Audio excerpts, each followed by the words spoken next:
give a secret to traders, and what would that be if you had to give a secret? Okay, so if I was want to use fundamental analysis? Well, it would be, say you trade the forex market, we work with or study the bond market, because largely speaking, the bond market can be a major leading indicator for currency prices.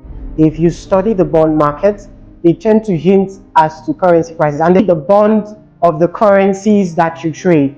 Study the bond market. So if you trade the dollar, look at the US 10-year bonds. Very, very key. They act as leading indicators for currency prices. So that works. So the bond markets, basically speaking. And then do a lot of research on sentiment analysis.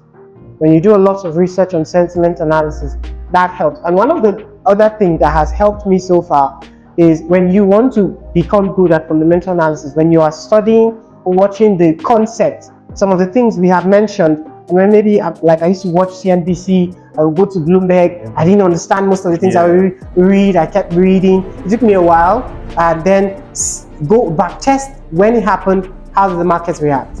And then you begin to see a lot of lines, you begin to connect the dots, it begins to make sense for you. Eventually, the story will come to limelight. You also need to be like patient and learn to read, so that you can extract the story, because a lot of the information sometimes might be too much for you.